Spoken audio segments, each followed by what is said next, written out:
Hemochromatosis is a genetic disorder caused by a mutation in the HFE gene. The HFE gene mutation causes the body to absorb an excessive amount of iron from food.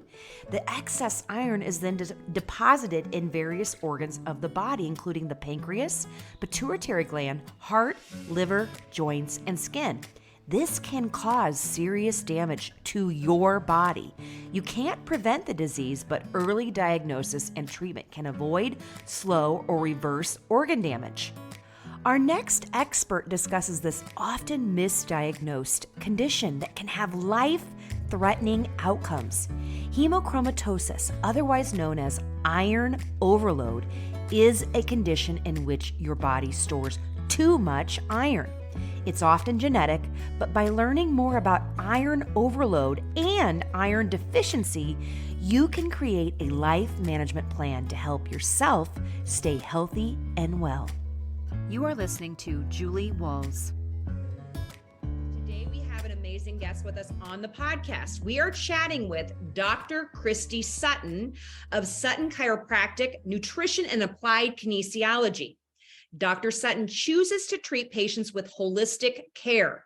Reason being, Dr. Sutton learned from personal experience that it's too easy to be fooled into thinking you are better temporarily and only to find yourself much worse later down the line with the same unresolved problem.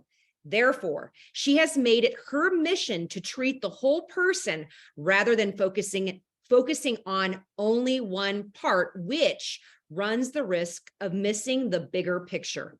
Dr. Sutton's goal is to provide the highest quality of care to all her patients and to approach each individual by using the highest ethics, integrity, and professional standards. In addition, she will always respect the inherent healing processes of the body and give patients her heart, knowledge, and soul every day. That is beautiful. Today's topic. Today, we are discussing a very important topic that Dr. Sutton has found to be often overlooked and misdiagnosed. This topic is hemochromatosis, also known as iron overload. We will discuss the symptoms and causes, diagnostic testing, treatment, and how you can best live your life with this type of health condition. Without further ado, welcome Dr. Christy Sutton. Thank you. Thanks for having me. Good, great. I'm going to be honest with you. I'm honored. Well, that makes two of us. Yes, you are just brilliant and just a wealth of knowledge. And we're going to get into your book. But I found your book was extremely valuable because the world that I've come from, chronic illness, we all have had to learn the genetic piece to this. Most of us have, right? And the way you simplify it is absolutely extremely helpful for myself and for many people in the chronic illness world. So I just want to say thank you. Thanks. Yeah, that was the goal. And my plan is to make it even simpler. Yes. And we're going to get deeper into your book, and we're going to talk about hemochromatosis. So first and foremost, we're going to talk a little bit about where you're located and just some personal details, Dr. Sutton, because, we don't want to go deep into that. Yeah. Keep it simple and sweet. Yeah. So I'm from Dallas, Texas, and that's where I work and practice. And I don't know how personal you want me to get. You want me to tell you? Okay, so Dallas, right now we have today is opening ski season. So that would not be the case where you guys live. Are you guys getting ready for the holidays, and how is that going for you? Yes. How's it going for me? I kind of feel like the Grinch, honestly, like a 40-year-old female just trying to get it together. It's not going well. I hear you. I'm going to have to do lots of last minute Christmas shopping on my end, just being honest. Mm-hmm. All right. So, okay, Dr. Sutton, tell us a little bit, just a little bit deeper. I know we're anxious to get into the topic today, but what's your personal life like? Dogs, children, okay, yeah. husbands, all those pieces. So, there were some formative experiences in my life early on that really kind of led me down the path I'm at now. And sometimes I wonder if I chose this path or if it chose me. But basically, when I was 16, I was diagnosed with Crohn's, which, is an autoimmune disease that attacks your digestive system. And when they diagnosed me, they thought I had appendicitis, and then they went in and they realized it was my small intestine. And so they took about a foot of my small intestine, which was very damaged and had a fistula. And they took that and they diagnosed me with Crohn's. And so that created, a lot of future problems. One, from just a surgical, anatomical point of view, having a part of you missing is problematic, especially that part, which is really important for absorption of various things. And then, you compound that with having an autoimmune disease, and it's complicated. But a big part of what I believe kind of led me to having this autoimmune disease of Crohn's at the age of 16, there's so many factors with autoimmune diseases. There's emotional, chemical, food triggers, infections, heavy metals, and there's all sorts of things. Gut microbiome imbalances. I certainly had a lot of those. And so those were huge triggers that kind of, I think, set the stage for that. And so it was ultimately my, poor lifestyle choices and surrounding that kind of created that for me. And it was me kind of finding a brilliant chiropractor that specialized in kind of getting to the root cause in the holistic fashion that kind of helped turn the tide for me and made me very much realize that it was more about my environment than like just me being broken. Right. And not having it like, because there's a element, there's a point, I think, where people get sick and it's like, it's just, I'm broken. There's something wrong with me. And there Yes. were some key, things that happened that basically I realized it's my environment. And if I change that through, diet, nutrition, etc., then I can really get control of this autoimmune disease. And of course, it's a chronic thing. So you have to make those chronic, it's a lifestyle change, not a temporary intervention or whatever. So that's kind of what led me down the path of being a chiropractor and getting into holistic care, and really ultimately trying to just get the proper diagnosis and treatment early on to not just get good results, but hopefully prevent things too. Absolutely. It's wonderful though. I know you have a child, right? Yes. You have a child and you have a husband. Mm-hmm. I think your knowledge is so helpful, even with helping your family, right? I mean, Oh yeah. and I know we're going to get deeper into the hemochromatosis piece on a personal level, right? Oh yeah, yeah, yeah, yeah, yeah. Absolutely. So thank you for that. And I do want to reiterate how important it is as a person from the chronic illness community that walk the walk, has been in your shoes, similar type situation, similar type health, challenges and journeys that we've both been on.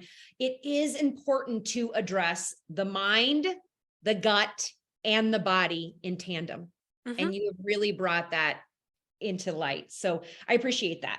Okay, so let's get deeper into the topic we're going to discuss today, which is hemochromatosis. And also, I know you're going to touch just a tiny bit on iron deficiency related anemia. Are there personal connections to either one or both for you? Which was the yeah, for sure. So, I've lived in the world of iron deficient anemia personally, which is why I think I'm a really good person to write this book about high iron, because I'm not biased at all. Like, a lot of people, when they have a problem, they think everybody else has that problem.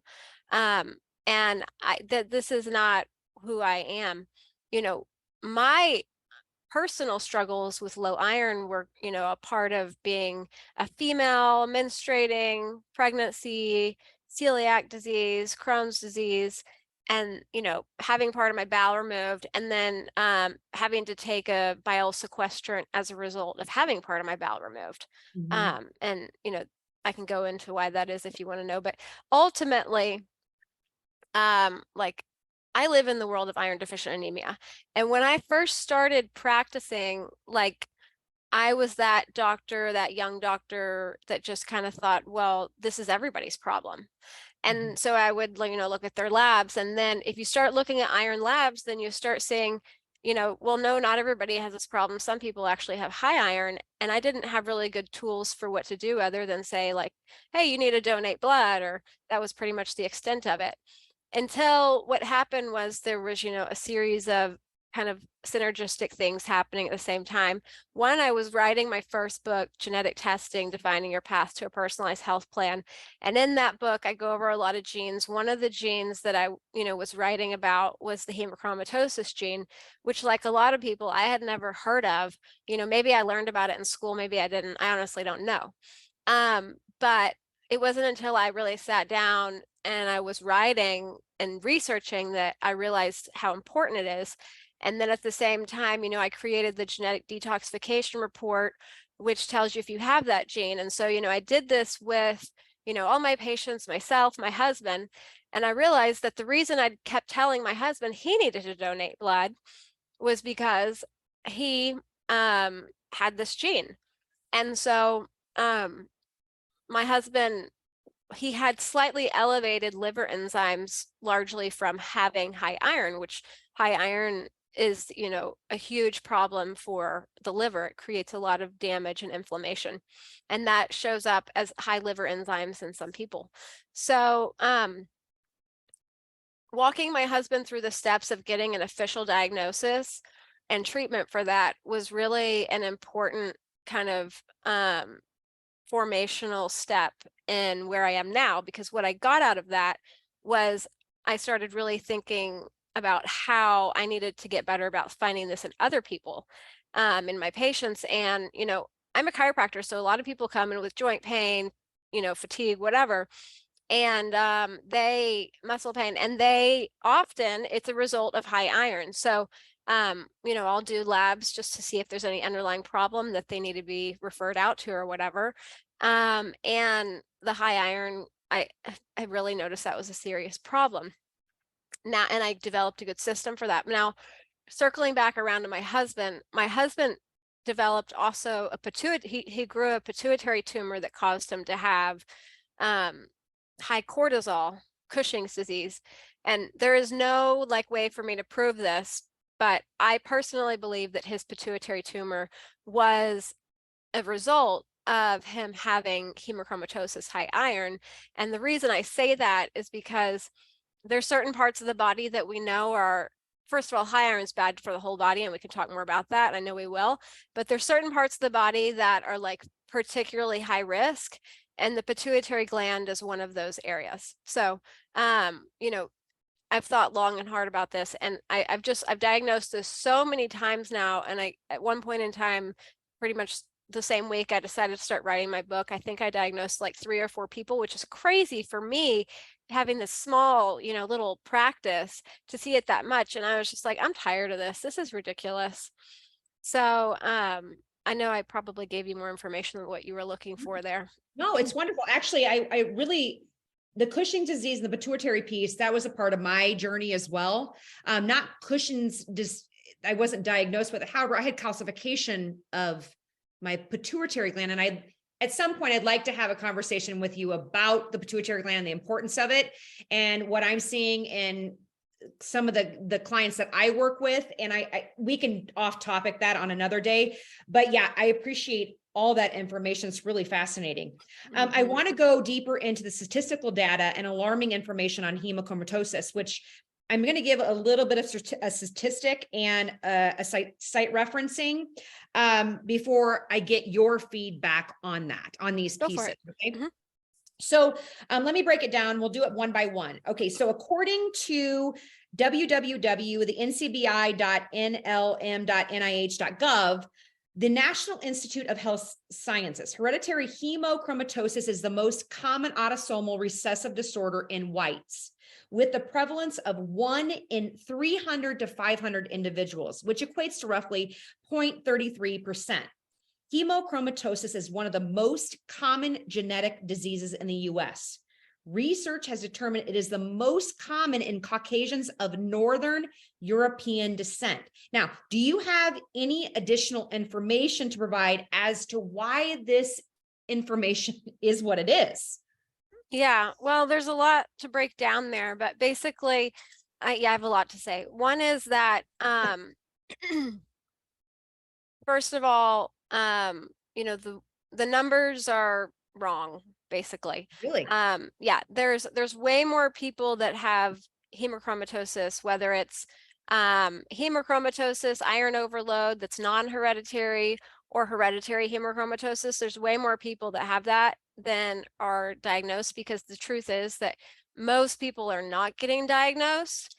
And so if you're just counting the diagnosed population, then you are really kind of missing it. And so before I say anything else, I just want to say, everything I'm saying here is for educational purposes, and it's not intended to diagnose, treat, or prevent anything. We're just having, a heart-to-heart conversation about really kind of what I've seen and educational, period. So the first thing is that most people who have hereditary hemochromatosis, which is kind of what your question was referencing, most people that have that are not diagnosed, period. About 80 to 90% are not diagnosed. And the people who do get diagnosed, it takes on average about 10 years. So you're looking at a disease that, yes, it is the most common genetic disease in the United States. Having said that, it's even more common than we're led to believe.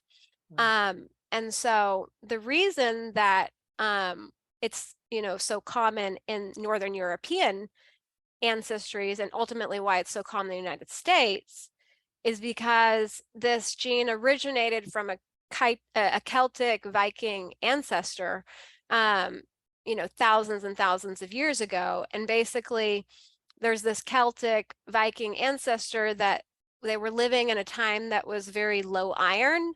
And, you have to remember, our ancestors, they went through periods of famine, starvation, injuries where they lost a lot of blood. Pregnancy has historically been one of the major gauntlets of iron-induced anemia and people dying. So there's all these, low iron has killed a lot of people historically, and even, today, not just in, probably more of a third world country problem, but the reality is there's a lot of, serious nutritional issues even here in America.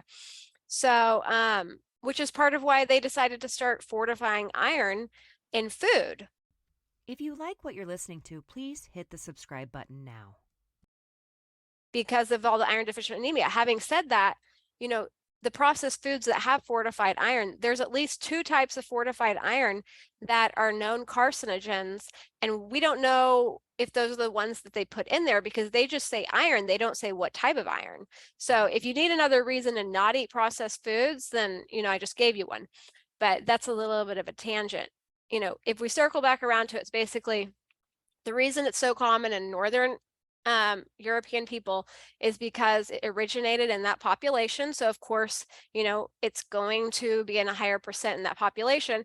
It's particularly high in the Irish ancestry. And that is because not only are they Northern European and they have a strong Celtic Viking, ancestral line there, but they also had the Irish potato famine, which, in the 1800s, basically they live on this island and the potato has this fungus that kills it off. And then there, you have a famine. And basically the people who had this gene where they were more likely to absorb iron, they ended up having a higher survival rate.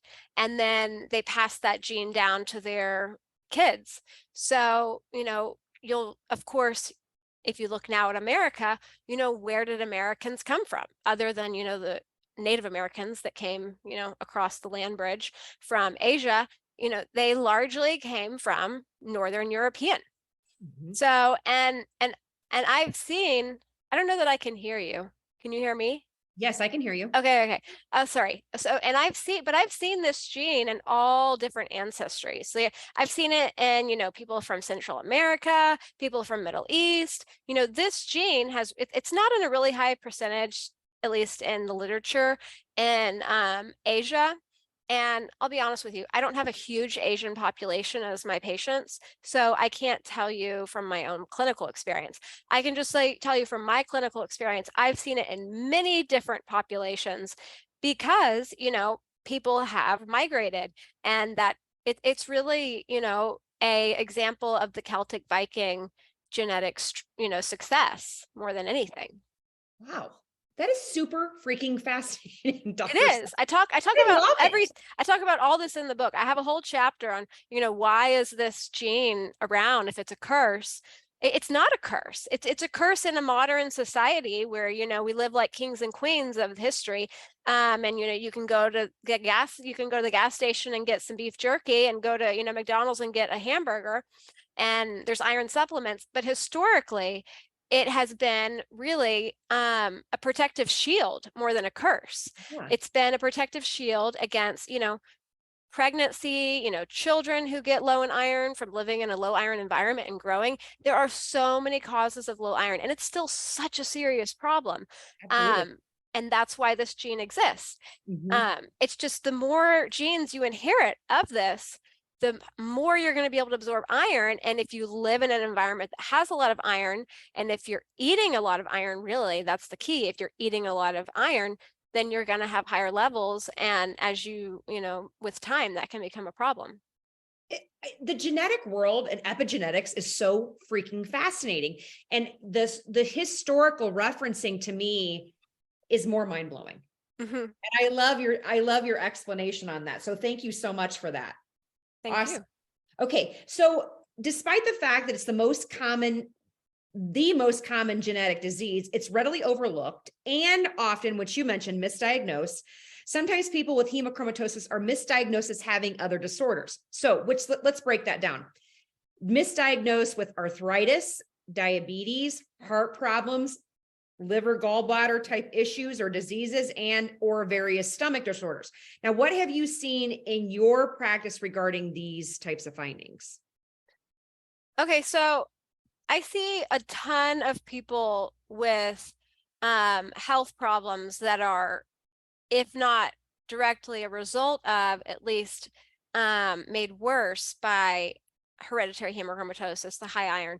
Pretty much like whatever your genetic Achilles heel is, if you add high iron to that, it's just going to accelerate that process. So for example, like this is something else I talk about in the book and in my upcoming webinars. For example, like if you have the Alzheimer's gene, and that's, one of your genetic Achilles heels, then basically if you also have the hemochromatosis gene, or if you just have high iron, period, then you're going to be exponentially more likely. You're like putting the accelerator on developing dementia, Alzheimer's, because high iron destroys a lot of parts of the body, every part of the body, but particularly it destroys the liver, the brain, the pituitary gland, the gonads, the pancreas.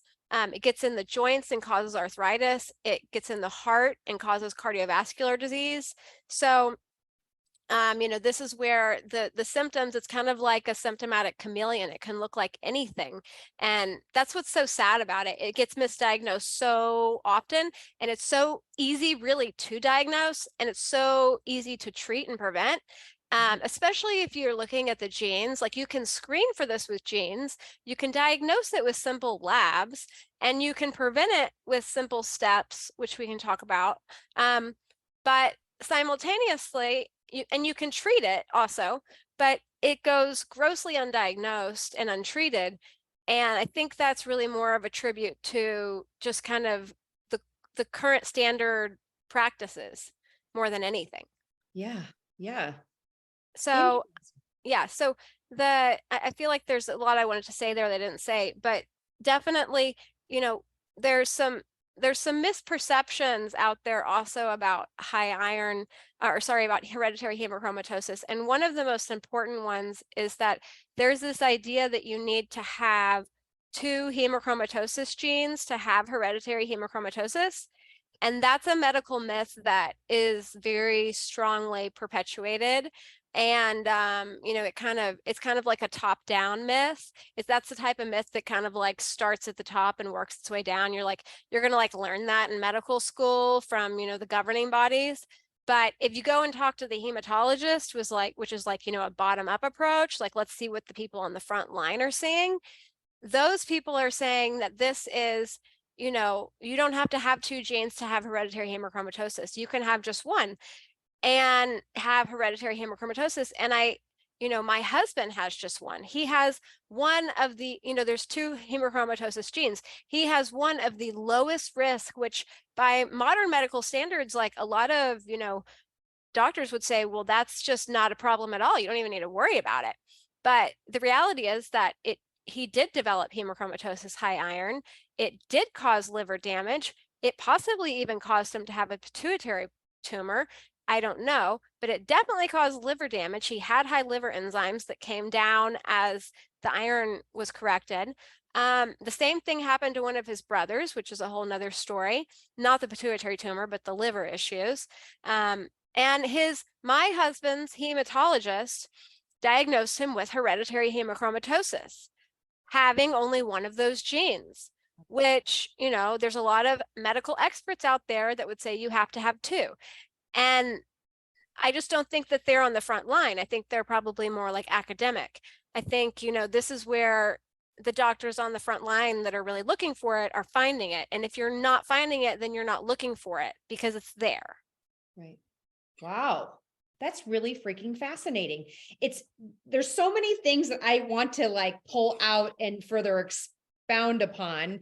And it's interesting because even looking when you mentioned Alzheimer's and APOE, I was like, there's so much more research coming out on that where I think maybe they're missing the boat on this piece. Oh, totally. Totally. Yeah. Yeah. No, in my early days of, you know, really looking at the labs and the genes together, had this really kind of, it's like cemented in my brain. This patient who, you know, he's having all this joint pain. His wife brings him in. He's also having a lot of cognitive decline. And so, you know, he brings in his labs and he gets his genes looked at, and he brings in his genes, the 23andMe genetic detoxification report. And it's like, oh my gosh, this is awful. Not only do you have 2 ApoE4 genes, which is a very high risk, but you also have 1 hemochromatosis gene that's a higher risk. And then you have full-on hemochromatosis. Your iron levels are high. You have full-on hemochromatosis. You have not been managed properly. You're now in your 70s having memory loss.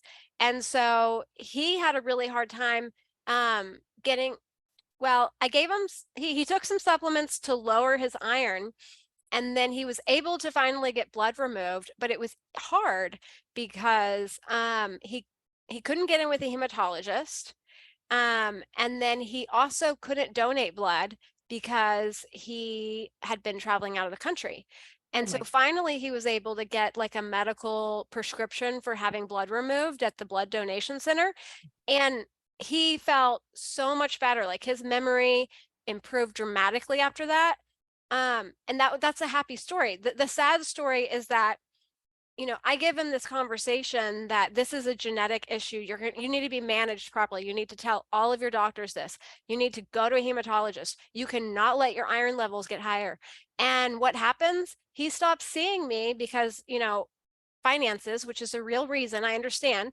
But then, you know, 2 years later, he comes back and he has these labs and he's like, I'm not doing well. His wife brings him back. That's what brings him back. She says he's not doing well. His brain's going downhill, and they bring in the labs. And I'm like, he has high iron again. Nobody's been managing this. And now, you know, more brain damage. So and that's something I talk about in my book. I pull out like these key genes that when combined with the hemochromatosis gene, it's tragic, and it's like a perfect storm.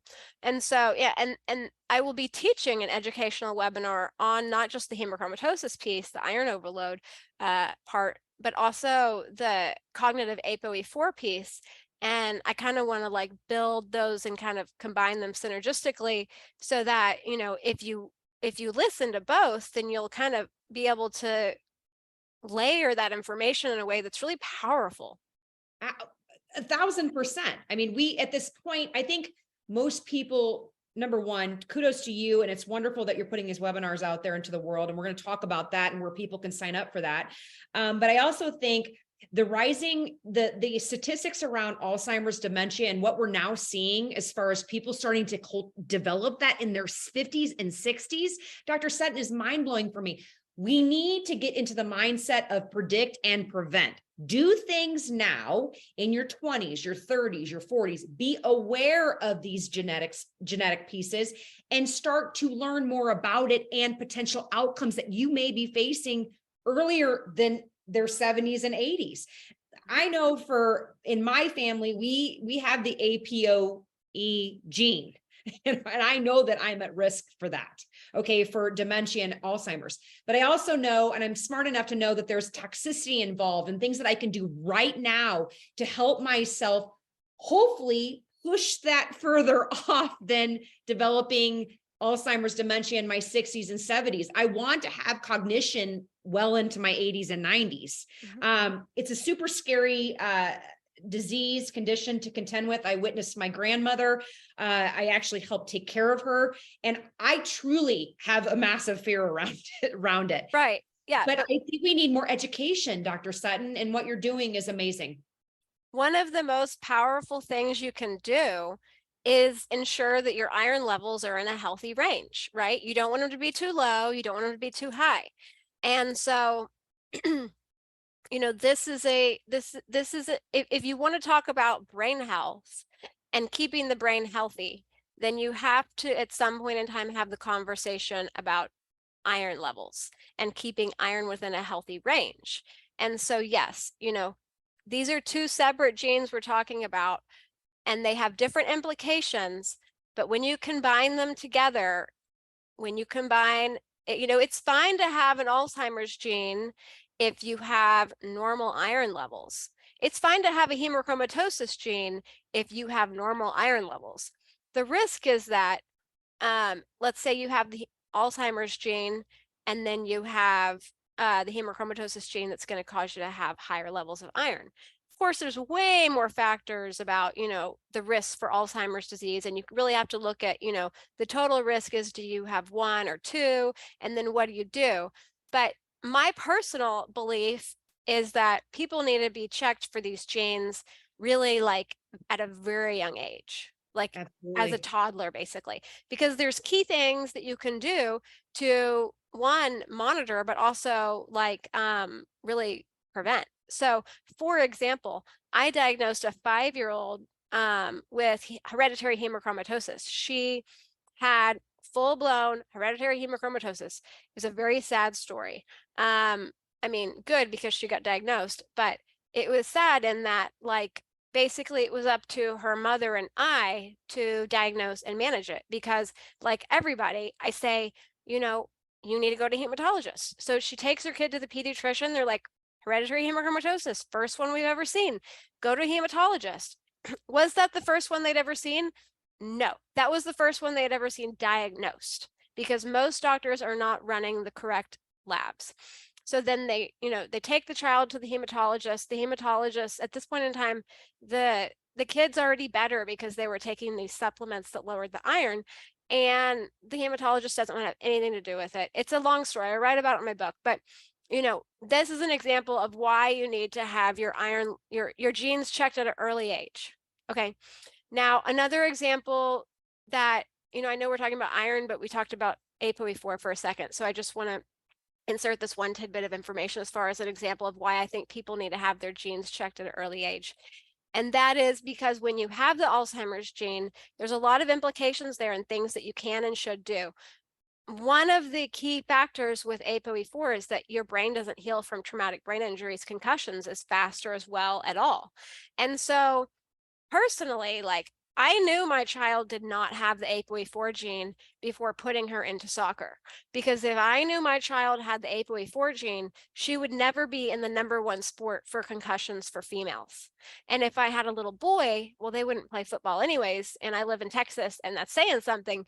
But if they had that gene, like, there is no way in HE double hockey sticks that they would ever play a high risk for concussion sport. You know, it is impossible, in my opinion, to get out of a football season without a concussion, whether you're diagnosed or not, which most people are not. So yeah, I think they need to be checked, because one, they're not going to heal up from concussions as well, like a lot of people. And that's just an example. And the concussion protocol is going to be one of my webinars that I'm going to be teaching in 2023. I love it. And I will tell you, the reason why I do not allow my children to play football is exactly the same thing that you're talking about. Once I became educated on our genetics, what we have that runs in the family, then I learned about TBIs, traumatic brain injury. It blew my mind. And I thought, there's no way in hell I'm putting my child at 15, 16 years old at risk for eventually developing dementia at an early age. I will protect them as a parent. I do also want to make mention that genetic and TBI testing. So now they're starting to develop genetic testing that correlates with TBI, and they can start to predict. And I'm wondering if this is because what you just mentioned, they're starting to predict a person who has had a TBI, a traumatic brain injury or a concussion, the potential of them developing anxiety, depression, and having a higher rate of suicide risk within 10 years of having a TBI. Yeah. It's really quite fascinating. It's all linked to genetics. A lot of it, like so many things, it's environmental too, because, there's a lot of people that don't necessarily have the genes for having a difficult time healing up concussions, yet they still don't heal up from concussions very well, because they just have, the right environmental factors, which, there's a lot of things there. That's a complicated topic. You kind of have to go into depth on. But definitely, if somebody has a head injury and they have, a leaky blood-brain barrier, and then they end up having, a lot of inflammation and neuroinflammation, and it can even be driven by, a gut problem that's creating more inflammation, and then it ultimately that becomes a very kind of tangled web that it creates the symptoms you described. So that, and depression, headaches, there's so many, and that's part of the problem is, people don't really understand what it looks like and feels like to not have a brain injury heal up. Right. And I see that, and I know this is a tangent, and I'm sorry, but I see that in my practice all the time. People that come in and, they're like, well, I got in a little car accident, but I'm fine. I'm like, okay, are you having a headache, nausea?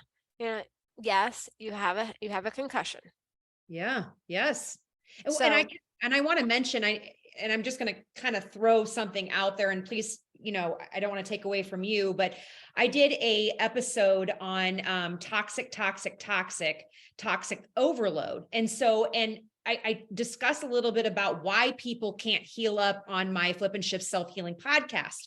And it's because of the 4 modes of toxin transport. We've got the mind, we've got the mouth, we've got the movement, which it's not just about moving your body, it's about moving your organs, moving, getting things out of your body, peeing, pooping, all those pieces. And then map where you live. And that really does play a role into why people can't heal or recover despite the genetic piece. So I appreciate you breaking that down a little bit further. Now I want to go into symptoms of adults and symptoms of kids. So early warning signs in kids and symptoms that adults are dealing with. Can you kind of break that down as well? Okay, awesome. Yep. So, okay. So the caveat to that is that the majority of my patients that I diagnose are adults. Now, that's for a couple reasons. One of those reasons is because the majority of my patients are adults. Okay. the other reason is because the majority of people that develop high iron are adults. So, and there's a couple of reasons for that. One is because when you're young, you know, the first year of your life, the first couple of years, usually kids have a very high calcium diet, and they have calcium binds to iron, and then, you know, it depletes iron levels. So you're going to be lower in iron. Another reason is because they're growing rapidly, so they're using more iron.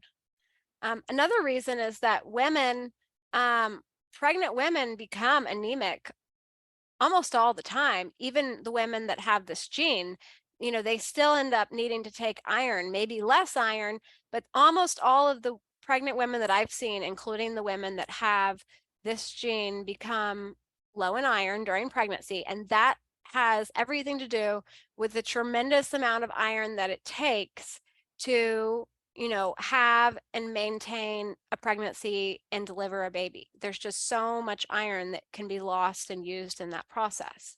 Mhm. And so a lot of, and one of the interesting things about that, you know, I kind of discovered while I was doing research for my upcoming book, is that the iron, in a way,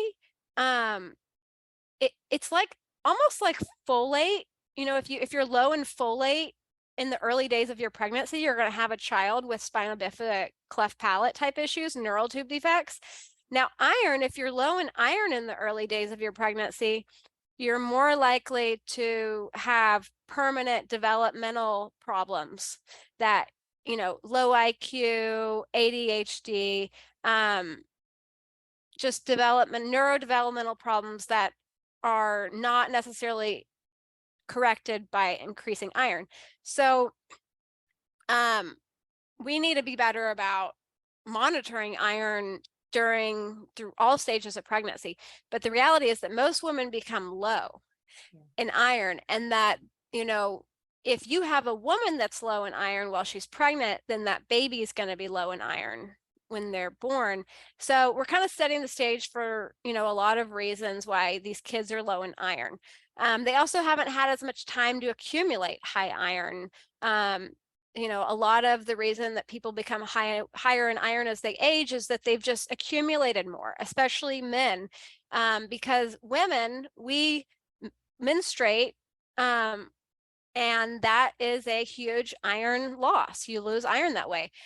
You know, men have ways to lose iron too. Of course, you know, you get injured, surgery, even a bleeding nose, you know, that's the, you know, the most common way really to lose iron. Now, in men, the most common way for them to lose iron is also a gastrointestinal bleed, you know, from maybe they took too many NSAIDs or something. But basically, statistically speaking, you're going to see more high iron type issues in older people, especially like when you look at postmenopausal group of age of people, like, you know, late 50s, 60s, 70s, 80s, because now you have women that are in basically the same situation as men, and they're not losing iron every month or having babies. So, having said that, you know, I think that we're missing a lot of hereditary hemochromatosis in young kids too. But those are going to, this is where screening genetically is really important, because those are going to be the people, like, I'm not worried about a kid getting high in iron unless they have that gene. Whereas an adult, you know, I see routinely adults without the hemochromatosis gene develop high iron, non-hereditary hemochromatosis, which is also called iron overload. So in general, we just need to be screening iron levels, you know, of really thorough labs in all age populations, because on one hand, it can be too low and create developmental issues, and even, you know, about 30% of ADHD issues are thought to be like a low iron type issue. And then on the other hand, you have this high iron issue that, you know, is kind of the unspoken elephant in the room that's really creating a lot of issues. So now if you really start breaking down like the technical part, then Juvenile hemochromatosis is something that's diagnosed before age 30. And then after age 30, that's like more adult hereditary hemochromatosis. You're not going to see people under age 30 develop high iron unless they have that gene. Oh, gotcha. But I see juvenile hemochromatosis a lot, and that's because they allow it to go all the way up to age 30. And definitely by age 30, that's enough time to develop high iron. And I see it most often in females. Wow. Really? Even though they're menstruating. I was going to ask that. Yeah. Even though they're menstruating. Interesting. Yeah. That's interesting. Okay. I have a question though for you. Well, we're going to dive it deeper into how you can get diagnosed, right? We're going to dive into the ways that you can actually, determine whether or not a person is dealing with hemochromatosis. But I'm going to give you another question. Do you think the lab ranges are correct? No. Okay. That's kind of what I'm starting to see. See, I worked in diagnostics back during my professional days before I had children. I worked for Abbott Laboratories, and I often question many of the lab ranges for many different types of tests. So iron, I kind of want to just dive deeper into that, but can you explain how you determine or detect if a person is dealing with this type of condition? Yeah. So, there is a science to it. I think there's also like, you just kind of have to see enough to kind of get an idea for what you're looking at. And that's maybe a little bit more of like the art. And then, like I said, I'm a chiropractor. So ultimately, if I diagnose somebody or, think that they have a problem, I send them to a hematologist. And then, they can do what they want to do and feel best. But when I'm looking at these labs, what I'm really looking at is the full iron panel combined with like a CBC and a CMP. And well, the truth is I'm probably ordering more than that, because by modern standards, whenever I order labs, they tend to be very thorough.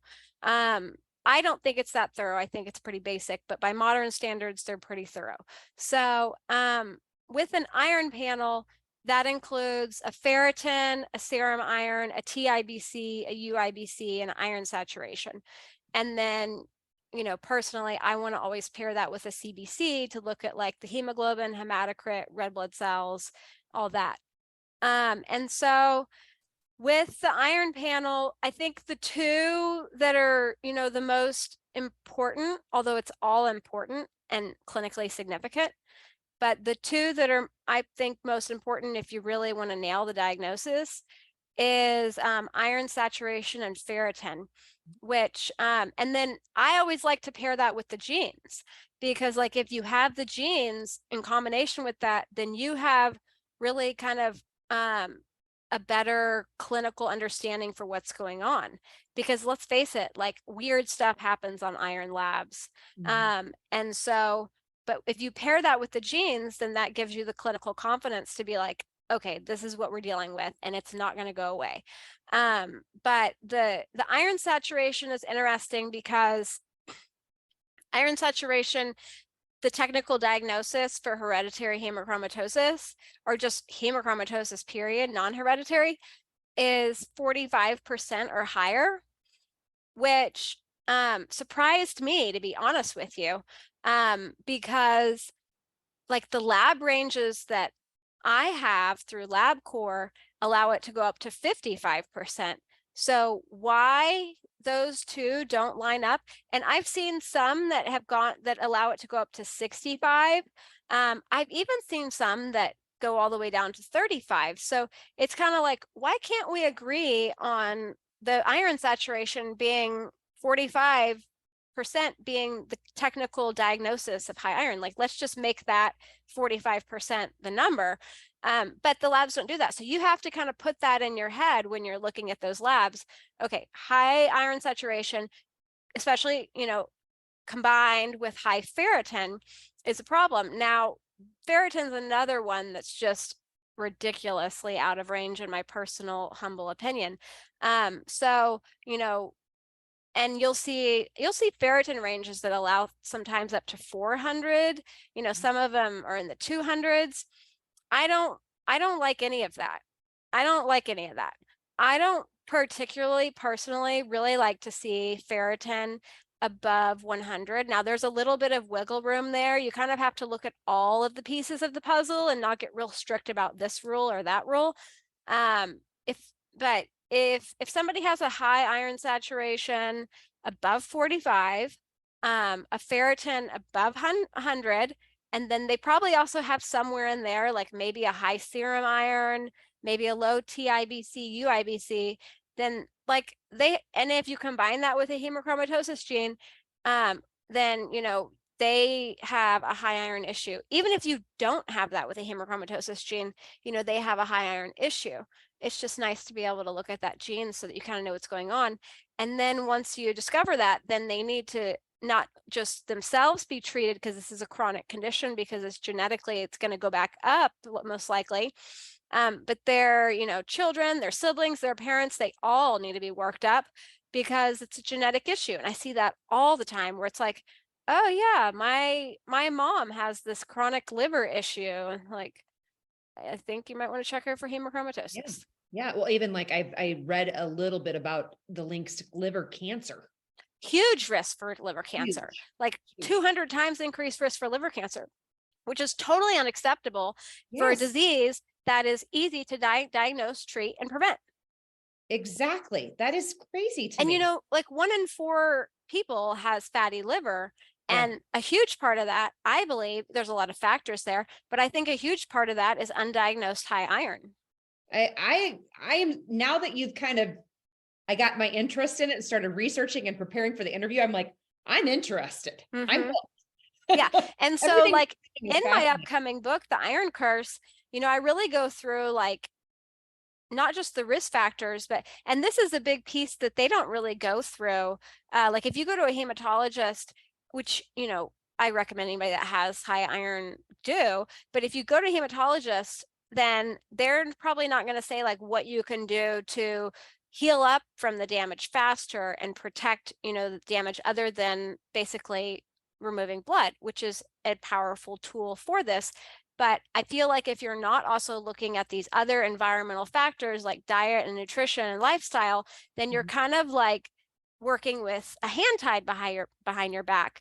And so because of all these risk factors, because we know high iron damages the liver tremendously, there's some key supplements in there, not just for healing up the liver, but also kind of lowering iron and correcting the underlying problem and really healing up the damage. Because, I'll see that a lot where people, they'll come in and they'll say, I have hereditary hemochromatosis, but my ferritin was over 1,000 and now it's 700. And it's like, that's still outrageously high. You can get that lower very easily. Why is that so high?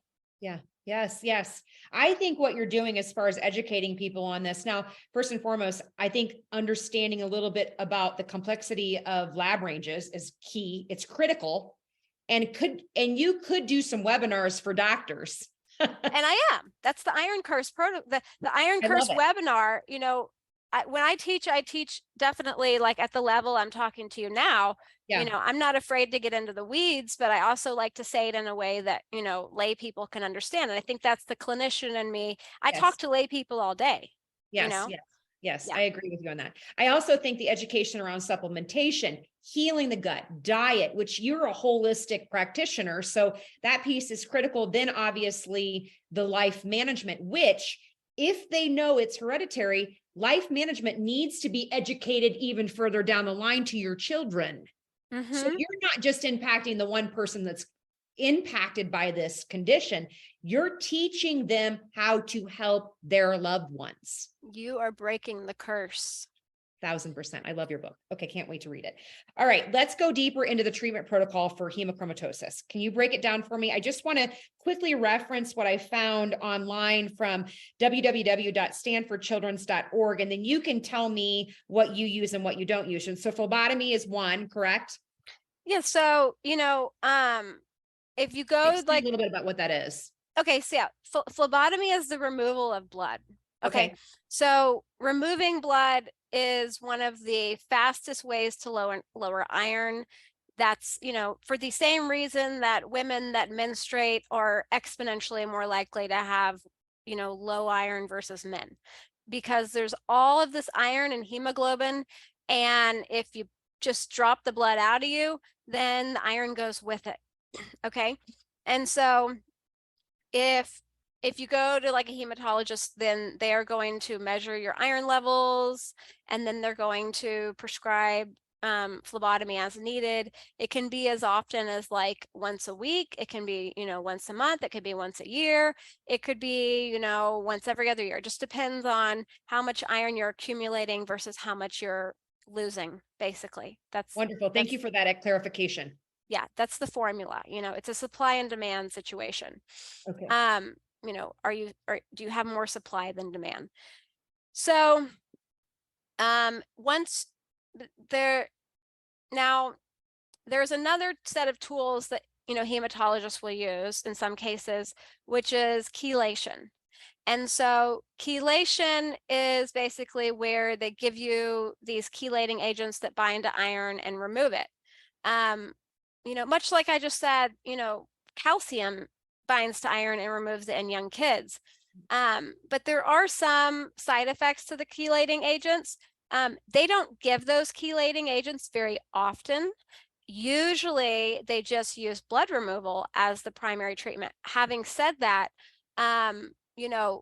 if you, let's say, have heart failure, or if you have high iron with low red blood cells, which happens in certain autoimmune diseases like hemolytic anemia, then you're going to have a situation where you can get high in iron but low in red blood cells, and then they can't remove the iron through removing blood. If you have low hemoglobin, then you're going to be set up for, they're not going to remove blood. That is not the most common situation. That is the exception to the rule. Most people that have high iron, it's from like a hemochromatosis absorbing too much iron, having the hemochromatosis gene. Now, which is why most people, they just are treated by removing blood and not chelating agents. Yes. So the chelating agents have a lot of health side effects that don't excite me, especially when I look at, and I include these, in great detail, and the research and the science behind it, these wonderful chelating agents that are naturally occurring that bind to iron and remove it. And then if you combine that with these other, nutrients that actually decrease your iron absorption, the protocols that I really like to investigate are much more like using natural things to help heal the body while simultaneously added bonus, lowering the iron. But these are antioxidants that are, going to add protection to you, rather than the chelating agents, which there's no added protective bonus. There's just side effects that you don't want. Chelation in the chronic illness world, I feel is slightly dangerous. I'm just giving you my opinion. Okay. So I worked with many doctors all over the US. And one of the things that was proposed to me is chelation. I did my due diligence and dove deeper into what the hell is chelation and what does that mean to me. What I found from a lot of fellow chronic illness warriors, can you hear me okay, Dr. Christy? Yes. Okay. Is that the side effects were horrendous to chelate metals, heavy metals, because a lot of times people will chelate for heavy metals.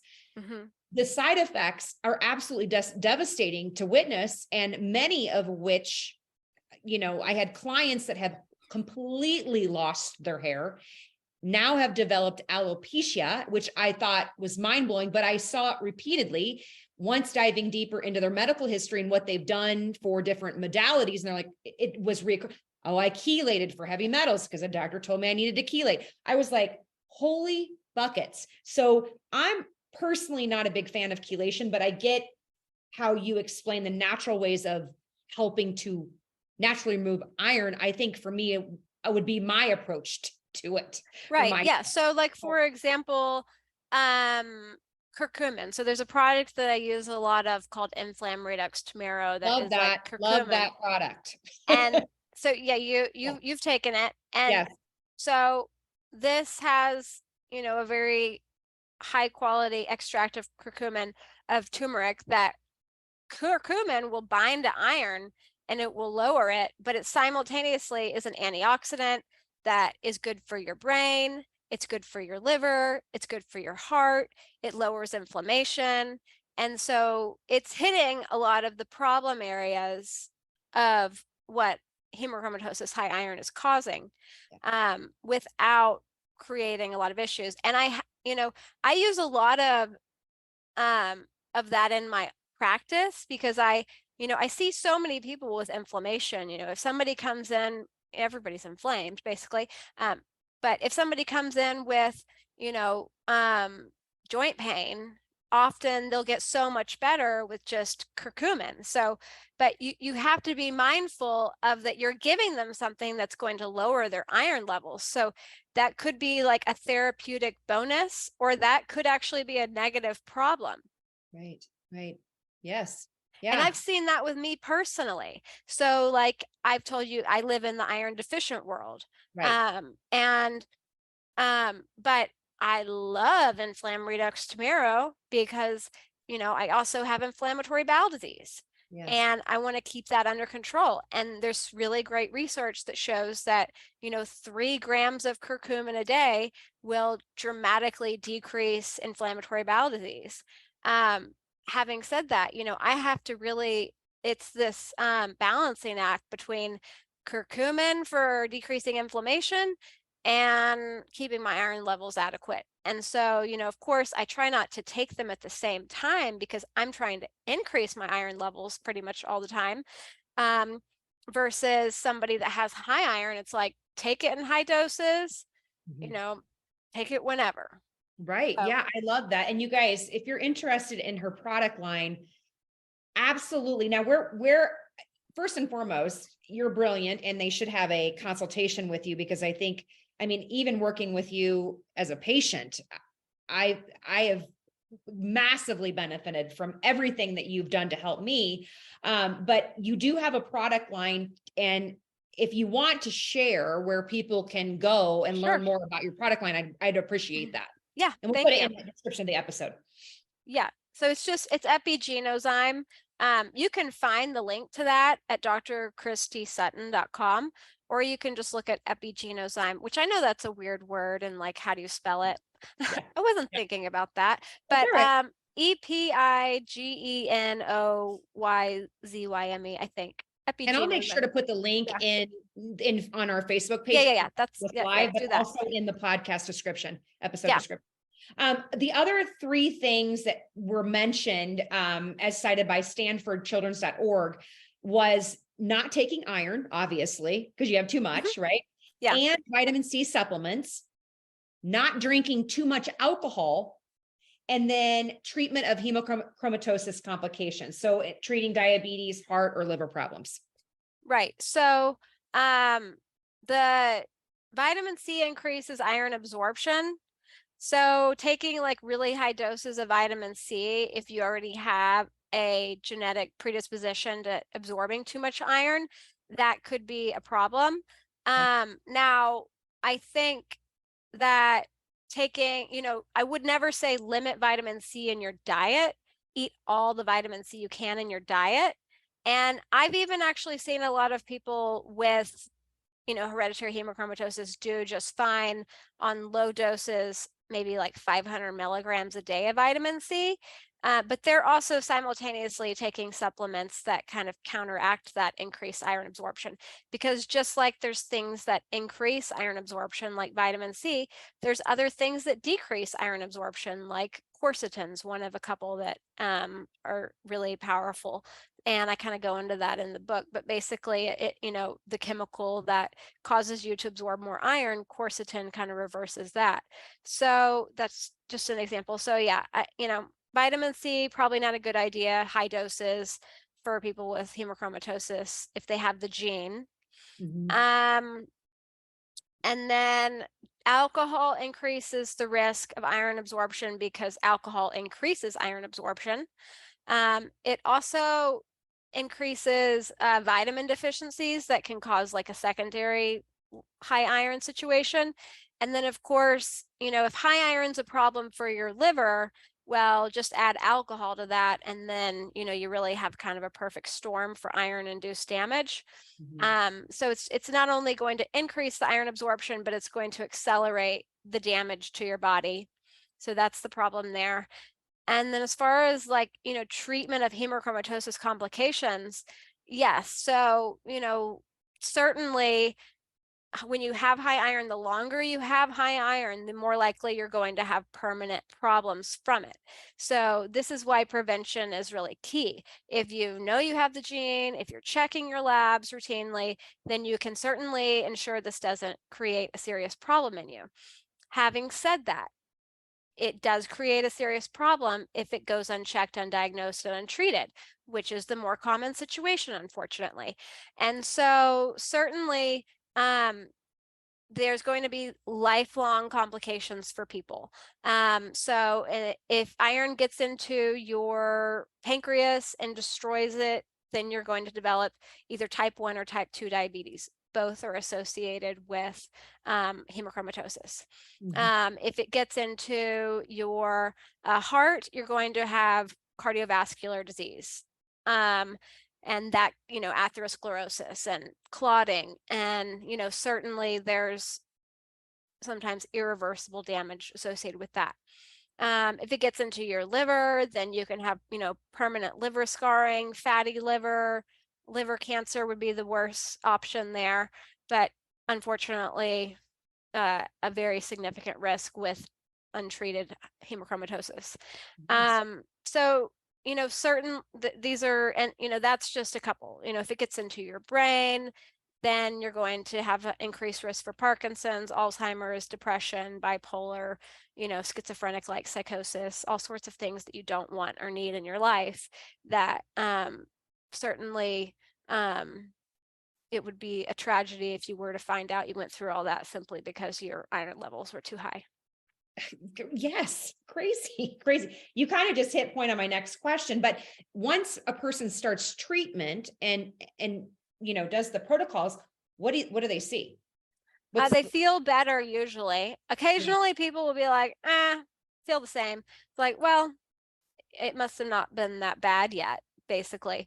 But I think there is also an element of, as a clinician, sometimes people, they kind of forget how bad they felt before sometimes. But even if you don't look at that, then simply the most common things I see in people, like, for example, that had high iron and it gets corrected. Let's say they donated blood, they had really high iron and they donated blood. They'll often, wake up the next day and they'll say, I just felt mentally clearer, or like my heart rate variability was better, or like I just had more stamina and mental focus. Or they'll often say like my skin was just brighter, my eyes were brighter. Their symptoms are very much like, more energy. It takes a little while for the joint pain to go away. Just because once the iron really gets in the joint and you get like an arthritis type gout issue, which it can create, then that takes a little bit more time. People don't tend to say right away, like, my joint pain's gone after one blood donation. They tend to comment on like just their symptoms are improved. Sometimes, like, I've seen young females that have amenorrhea where they don't have menstruation and their period will come back after that. And that has to do with the iron getting into the pituitary gland and then shutting down their menstrual cycle. And so once your iron levels lower, and then your pituitary gland will kind of come back online and your menstrual cycle will come back. High iron will cause low testosterone and hormonal problems. So like men will have an increase in testosterone. So there's a lot of men out there that are being treated with testosterone therapy that really need to be treated with having too high of iron. And these are the people that are also at really high risk for getting a stroke clot, because if you treat somebody with hemochromatosis that has low testosterone from having high iron with testosterone, then they're at, a much more higher risk for having a clot simply from the combination of the two. Wow. That's amazing. That's interesting. Okay. I want to go into your book. First and foremost, I want to show everybody the cover of the book. It's called Genetic Testing, Defining Your Path to a Personalized Health Plan, an Integrative Approach to Optimizing Health. This book is amazing, chocked full of detail, breakdown of different gene types, gives a really, really great description. I mean, easily to understand and digest. In addition, you guys can also get you can order a copy of how to read your genetic report from 23andMe. So I want to first talk a little bit about what this book provides. Can you kind of give a little bit of a breakdown of what this book is about? Yeah. So the book basically, I have about 300 different genes, and I now realize I wish I'd condensed it down, and that's kind of the next phase of what my teaching is and kind of my career. But basically, there's a lot of different genes in there, and with each gene I talk about, like, what does the gene do, what is the function of the gene, what are the health problems associated with having that gene potentially, what you should talk to your doctor about doing to potentially reduce your risk for having a problematic gene, and then labs that you should look at or consider to screen yourself. And the book goes along with the genetic detoxification report, which both of them basically, if you've done 23andMe, then you can create that genetic detoxification report, which will give you like 300 plus genes, and then you can read along with the book to kind of see what it talks about. The hemochromatosis gene is in my book, the first book, but it's really there's not a lot of great detail. Like when I wrote that book, it was more of like me being a researcher. Yeah.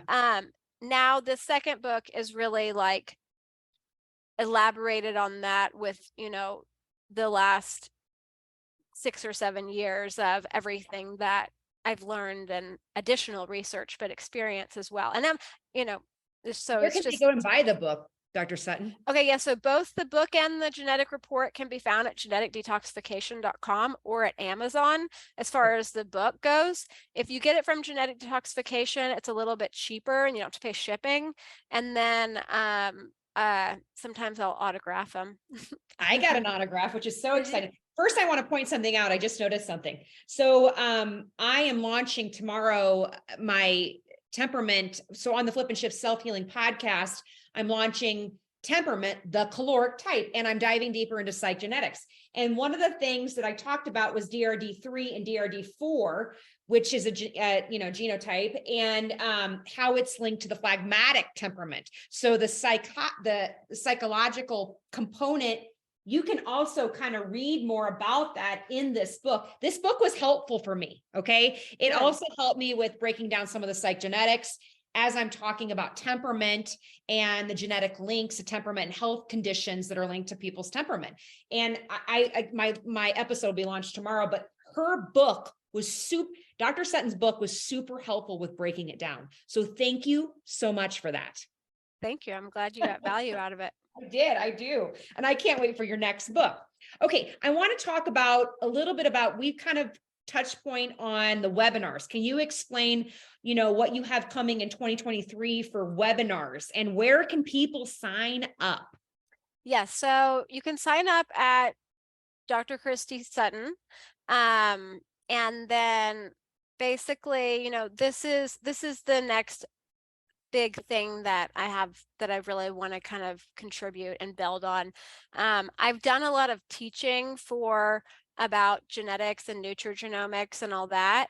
And that was all through like supplement companies that just wanted me to kind of educate about these things in addition to their supplements. This is really more so geared, like there's nobody that's paying me to do this. This is just like me giving it to you exactly the way that I do things. And I get to talk as long as I want to about whatever I think is most important. And if you attend live, then you get to, ask us your questions, which is always valuable. And so I'll be doing these live webinars, which if you don't make them live, of course, you can watch them recorded, but I'll be doing these live webinars throughout 2023. And, the first one's going to be the Iron Curse protocol, just the Iron Curse, which is really me in 4 hours trying to teach you as much as I can.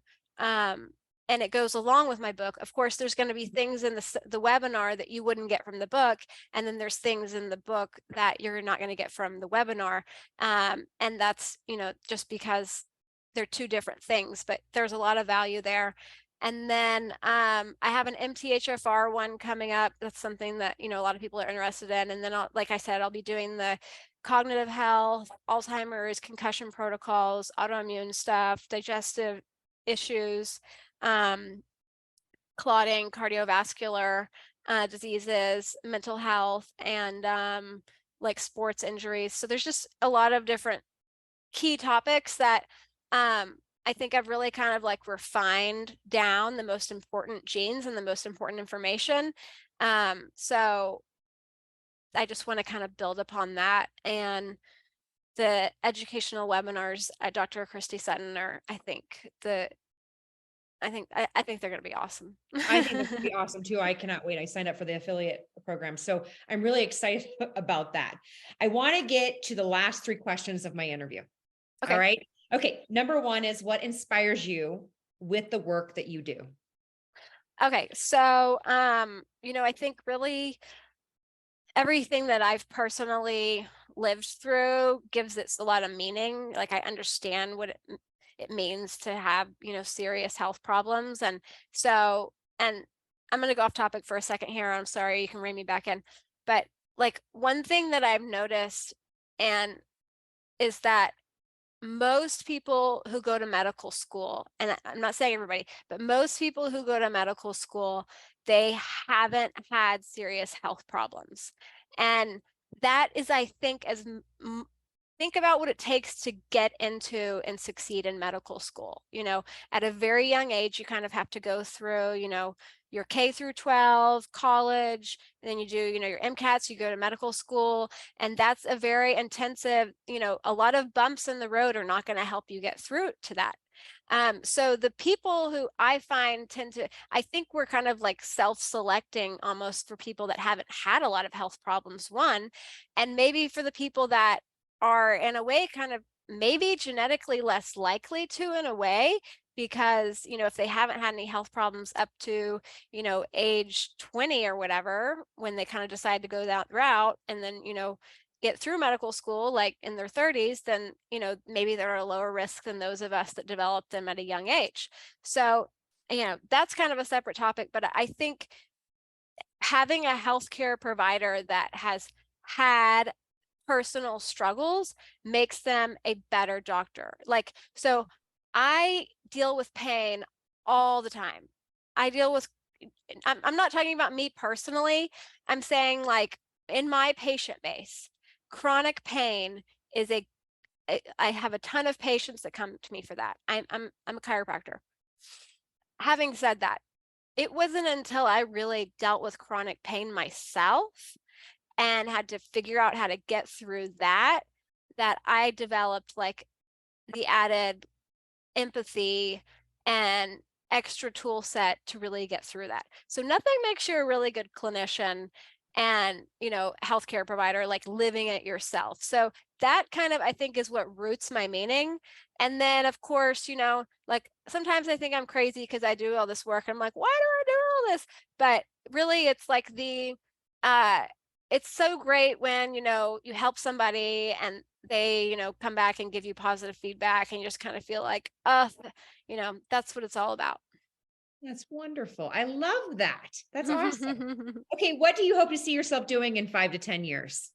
Just continuing to work in Dallas and grow, my practice and see patients and help them. And I want to write some more books and keep doing webinars and, meet wonderful people like you, that type of stuff. And maybe in 15 years, I'll get to move up to Montana and be with you. Yes, yes, come explore. I appreciate that. I love that. That's wonderful. Okay, and my last question is, what hope rope message would you like to give to people who are struggling with their health today? Just don't give up. Don't give up. We live in a cause and effect world. There's always a reason. It's just a matter of, not giving up and finding that reason and, fixing the underlying cause. I love that. That's awesome. I'm telling you, Dr. Sutton, this has been a gift for me today. I'm being very honest. Thank you. So I think so for me too. I really just our connection, our conversations, the work you've done for me on a personal level. I just really feel like there was some sort of drawing of energy between the two of us, and we found one another. And I'm really grateful today. So thank you so much. You are a gift. Thank you. Thanks. So, well, hey, everybody, we're gonna too. wrap up thank you so much. And I hope you come back onto the podcast and we can talk about, I have so many off topics of things I wrote down of like, we could talk about this. Absolutely. So I would many love great to. things. I would love that. All right, you guys. So thank you so much for the interview today. If you guys want to connect with Dr. Christy Sutton, you can go to her website at www.christysutton.com. If you would like to purchase her book direct, it's www.geneticdetoxification.com. She has an email address, drchristydc@gmail.com, and you can find her on Facebook under Dr. Christy Sutton. Thank you guys so much for listening in, and have a great day, Christy. I appreciate all of your information. Thank you. You too. A special thank you to our guest expert, Dr. Christy Sutton of Dr. Sutton Chiropractic and Nutrition.com. You can find all of her links in the description of this episode. If you like what you heard, please hit the subscribe button and you will be notified of future episodes. Follow us on Instagram, Facebook, and YouTube, or connect with us through our website at www.flipinshift.com. Again, www.flipinshift.com.